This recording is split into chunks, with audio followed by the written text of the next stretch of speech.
प्यारे विद्यार्थियों, आज हम अध्ययन करेंगे बीए पार्ट थर्ड के इकोनॉमिक्स फर्स्ट पेपर में आर्थिक असमानता के कारण।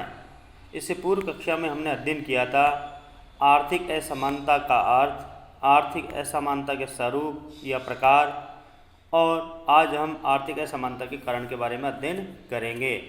अल्पविकसित एवं विकासशील राष्ट्रों में जो आर्थिक असमानता पाई जाती है उसका मुख्य कारण होता है कि इन देशों में विकास के लिए उचित वातावरण तथा आर्थिक प्रयासों का अभाव होता है तथा इसके अलावा राजनीतिक दशाएं तथा परंपरागत दृष्टिकोण भी निर्धनता एवं विषमता को बढ़ावा देता है। एक और प्रमुख कारण अंतर्राष्ट्रीय स्तर पर प्रदर्शनकारी प्रभाव का लागू होता है। मानी जो अल्पविकसित विकासशील राष्ट्र के जो नागरिक है वो विकसित राष्ट्रों के नागरिकों के उपभोग का अनुसरण करते हैं, प्रदर्शन प्रभाव का प्रभाव पड़ता है, जिससे भी आर्थिक असमानता बढ़ती है।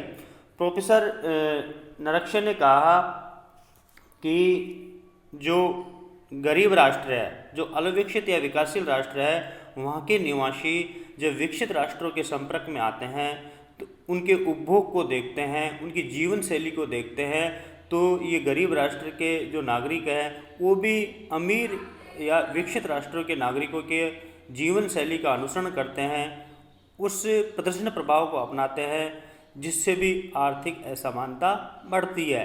क्यों?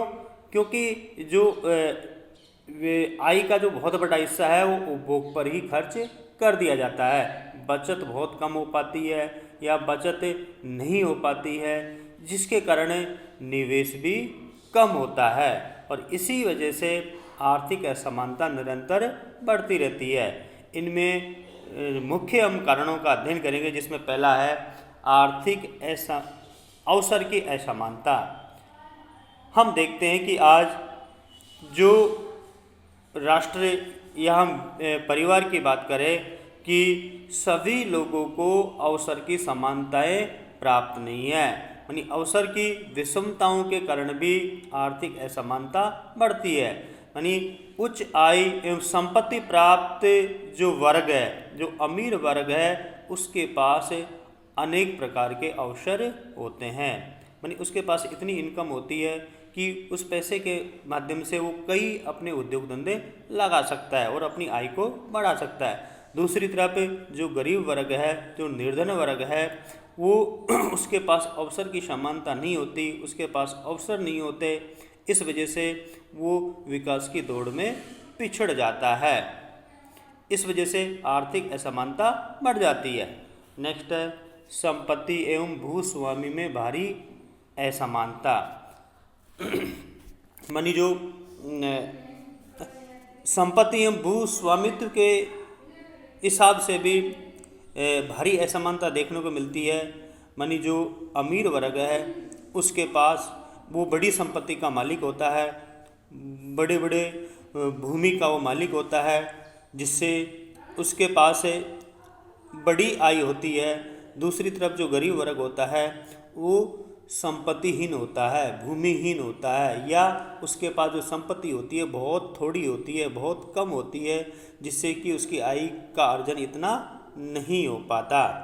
और जो संपत्तिवान व्यक्ति है, जो अमीर वर्ग है, वो अपने पैसे के बदौलत, अपनी पहुंच के बदौलत अपने बच्चों को उच्च शिक्षा दिलाता है और अपने जान पहचान, अपने शक्ति और प्रभाव से वो अपने बच्चों को अच्छे रोजगार में वो लगा देता है, जिससे कि उसकी आय निरंतर बढ़ती रहती है। तो इससे भी आर्थिक असमानता बढ़ती है।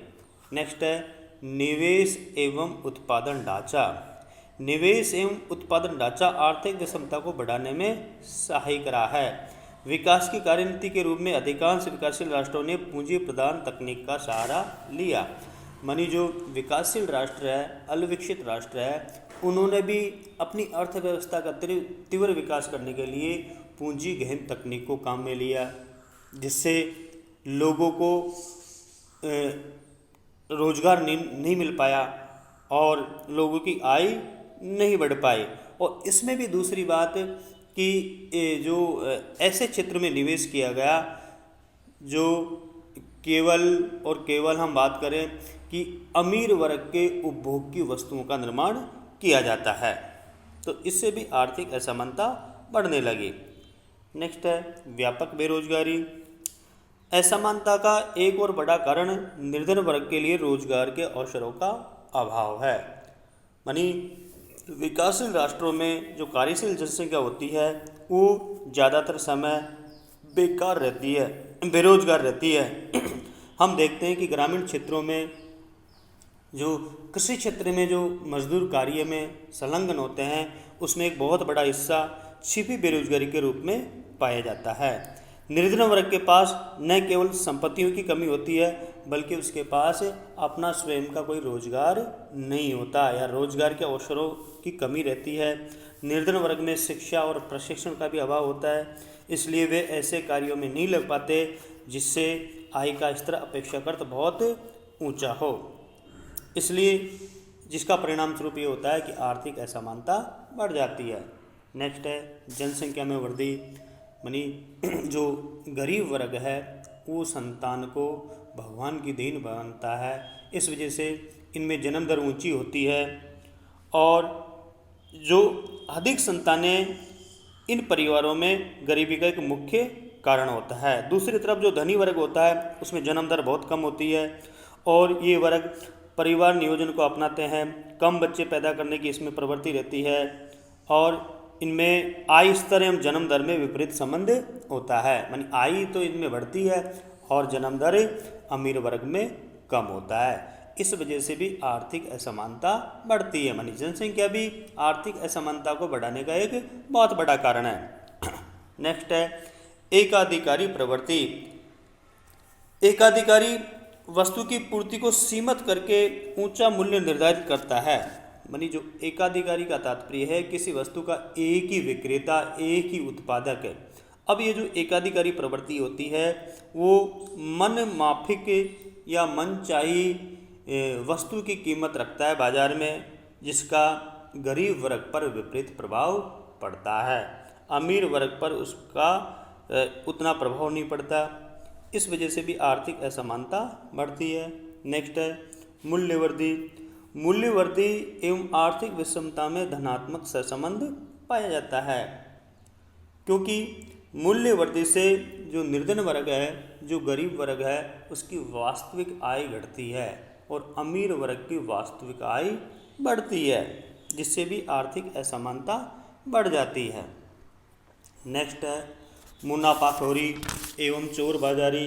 भारत जैसे विकासशील राष्ट्रों में काले धन के समांतर अर्थव्यवस्थाएं चलती है, जो हम देखते हैं कि कुछ लोग सट्टेबाजी से बहुत बड़ी आय प्राप्त करते हैं। दूसरी तरफ मुनाफाखोरी चोर बाजारी के कारण भी लोग कृत्रिम रूप से अपनी आय को बढ़ाते हैं। यानी व्यापारी वर्ग क्या करता है कि जमाखोरी करके, कालाबाजारी करके बाजार में वस्तुओं की कृत्रिम कमी पैदा कर देता है और बाद में उस वस्तु को ऊंचे दामों पर बेचकर वो मुनाफा कमाता है, जिससे भी आर्थिक असमानता बढ़ती है कि मुनाफाखोरी और जमाखोरी का जो विपरीत प्रभाव है वो गरीब वर्ग पर पड़ेगा। नेक्स्ट है उत्तराधिकार।